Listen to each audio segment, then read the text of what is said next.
Manchester United's biggest problems under Ruben Amorim this season have come from a lack of attacking penetration on the left-hand side, the wing-backs being too deep, creating a back five versus a front five, and a lack of runners on the last line. Hello, welcome back, I'm Statman Dave, and today we're taking a look at Patrick Dorgu's move to Manchester United. If you are new around here, make sure to hit that subscribe button, and a special thanks to Man Utd, who are sponsoring this video. But anyway, more on them later on. Let's get this party started.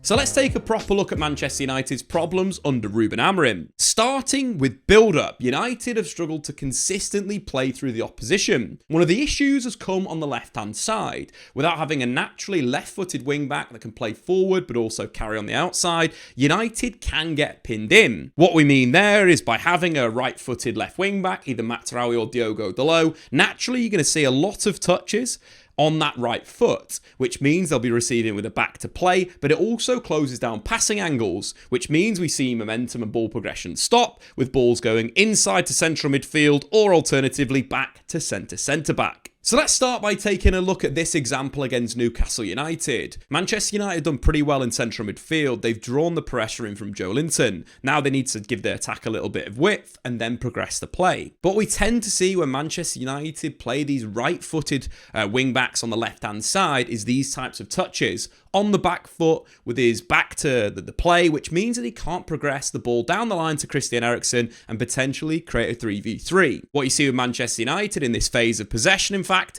is the ball is worked back to the goalkeeper. But this changes with Patrick Dorgu. Instead of a player receiving on that back foot due to him naturally being left-footed, he's going to receive with an open body. This allows him to instantly take a first touch and then play a line-breaking pass into the centre forward, which, if the layoff is a little bit better, could have been a 3v3 for LAKEY. Moving forward to another example. Due to the technical quality of Dorgu, he can receive and then play a trivela with the outside of his left foot, and this is exactly what he does in this clip. Receiving, again, he's playing forward. It opens up a lot more passes when the left wing-back is left-footed. This allows him to play a trivela into the feet of the forward to create a really good attacking situation. But just simply being left-footed on that side opens up a lot more opportunity to play forward. It gives you that 360 range. You could potentially play backwards if you want to, but that first touch opens up a lot of the pitch. So now let's take a look at this example against Bournemouth. This time it's more about long-range passing that's opened up when having that open body stance and receiving a cross on the left foot. So as Man United move Bournemouth block over, really important when playing a team that defends with such good pressing and narrowness in central midfield, you've got to move them around. But once again, we see Diogo Dalot receiving on that right foot. Instead of being open and then playing on his left, we can already see both Bruno Fernandes and Alejandro Garnacho moving behind Bournemouth's midfield. And if Diogo Dalot was naturally left-footed, he could find that pass in behind, cutting out 6 players for Bournemouth. We've got to remember though, Diogo Dalot has been playing out of position and doing a pretty decent job. We've got to remember the game and performance against Liverpool. Expect him to have more attacking impetus when he's moved back to right wing back. But moving to what Patrick Dorgu will bring to Manchester United in this situation, instead of a backwards pass to Lisandro Martinez, Patrick Dorgu's really good at playing forward. Got another example of him receiving open on his left foot and looking for the long pass into the channel.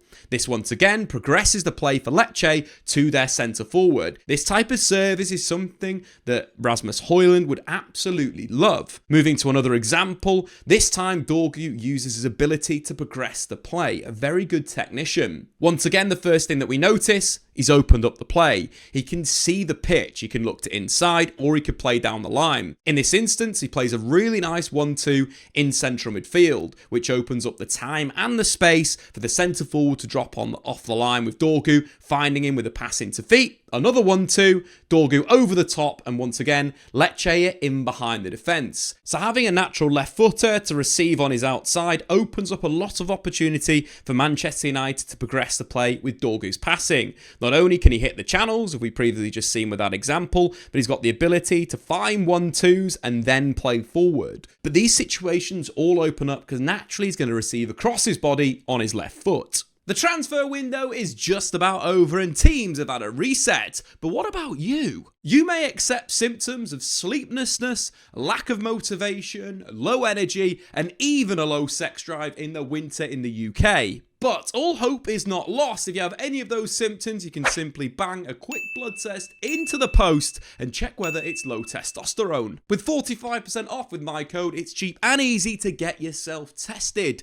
90% of men with low testosterone remain undiagnosed. So get on the road to recovery with my code. Click the link in the description below to make the biggest transfer for yourself in 2025 with Manual. There's been a lot of situations where a left-footed left wing-back could potentially carry on the outside or put early crosses into the penalty area for the centre-forward. What we tend to see with Manchester United right-footed left wing-back is either driving inside and cutting into the centre of the pitch, or simply playing a backwards pass back into midfield to kind of waste the attacking opportunity or 1v1 situation. In this first example against Wolverhampton Wanderers, we see Kobbie Mainoo fire a really good cross into the 6-yard box. Unfortunately, Rasmus Højlund can't get on the end of it. Diogo Dalot's doing good, he's backing up the attack and receives on the left-hand side. Instead of opening himself up onto his left foot and crossing instantly, as you'd expect a natural left-footer to do, he works the ball back and unfortunately kills United's attack. In comparison to Patrick Dorgu, when he gets a little bit of space in the final third, he will look to get balls into the box. And we see this against Empoli with a great ball to the back stick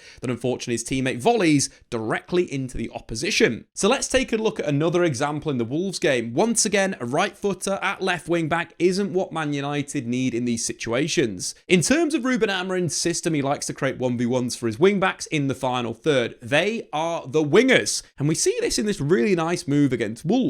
Number one, Matsarawi's tucked inside and Mads providing the width as rotation in the build-up. The switch of play is very good. The first touch from Diogo Dalot is superb. But instead of instantly going on the outside of Semedo, as you'd expect a left-footer to do, the ball's retained once again through Mainoo, then to Fernandes.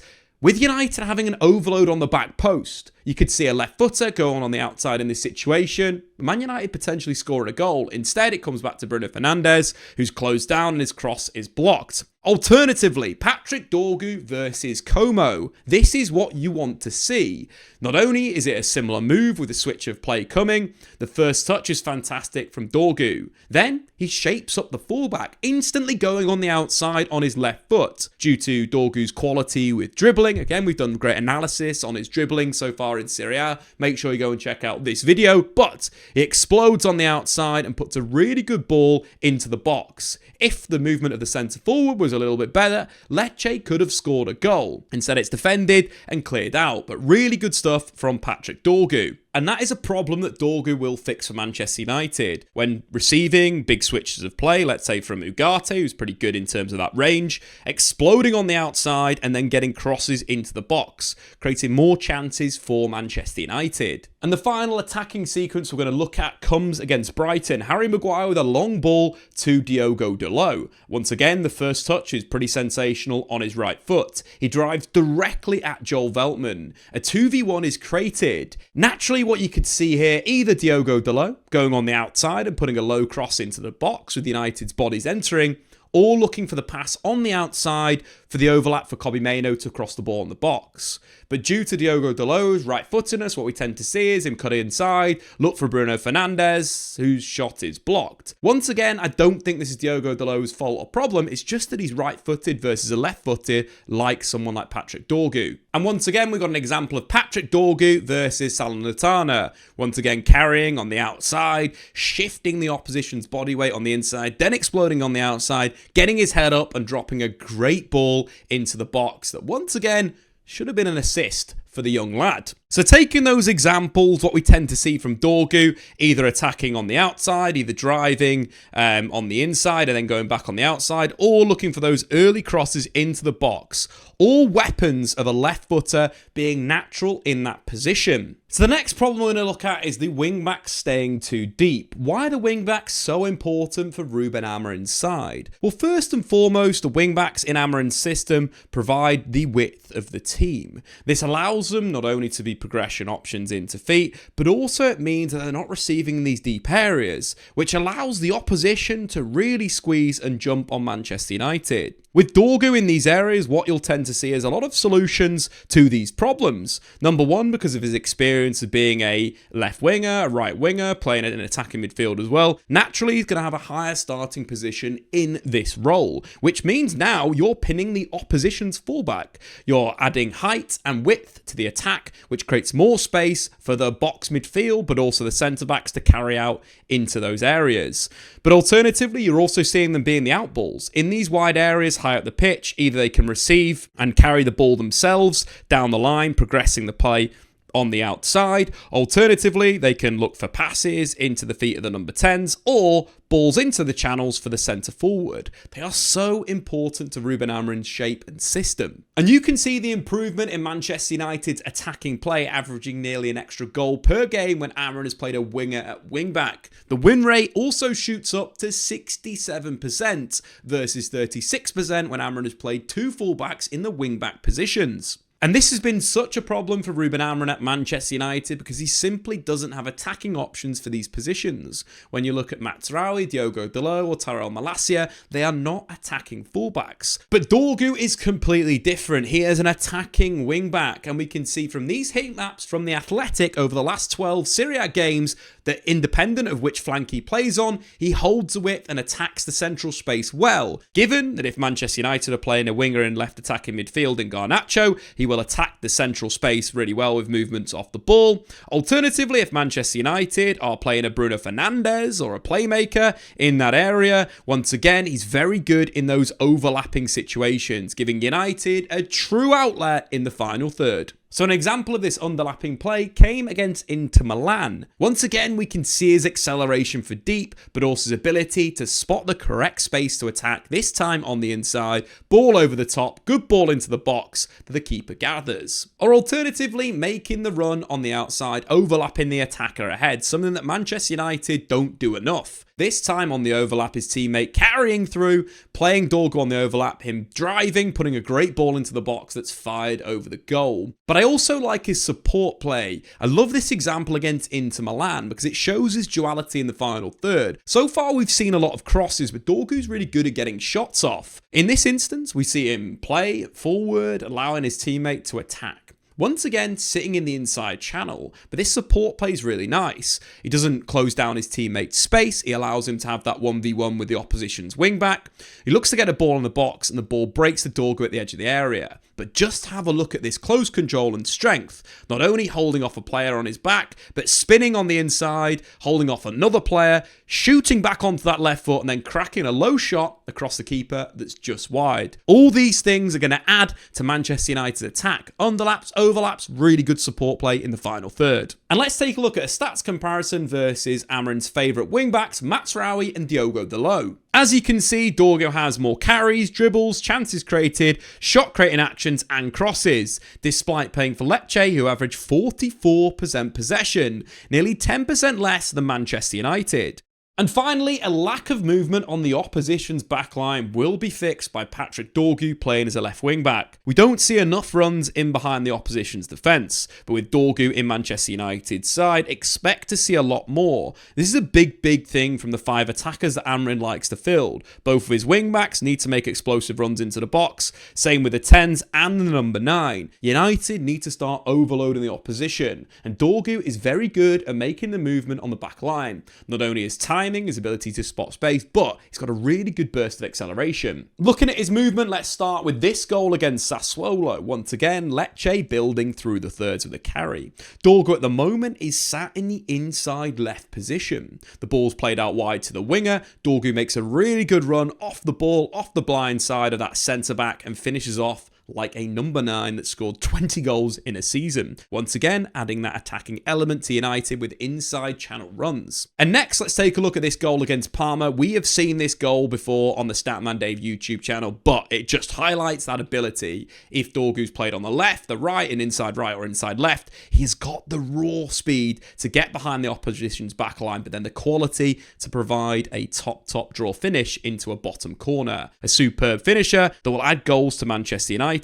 As we mentioned, dependent on where his attacking midfielder is, if they're wide, making those attacking runs in behind the defence could be massive for United. Or alternatively, if, for example, the attackers on the inside, making those runs in between the fullback and the centre-back to once again get behind the defence and fire the ball home. Dorgu is a great finisher that will add attacking penetration to United's wing-backs. In conclusion, Patrick Dorgu brings more completeness to Manchester United under Ruben Amorim. It allows a natural left footer to play in a wing-back position. Just looking at Manchester United's best performance against any team under Amorim, it was the 2-2 draw at Anfield versus Liverpool. In that game, Diogo Dalot was brilliant. He consistently attacked Trent on the outside and got some really good crosses on his left foot into the box. 2 to Rasmus Højlund that were well cleared by Virgil van Dijk, and 1 to Amad Diallo who just got his timing wrong. By having that natural left footer on that side, those types of situations and games will happen a lot more. But also looking at the statistics in terms of Diogo Dalot, he played 4 backwards passes in that game.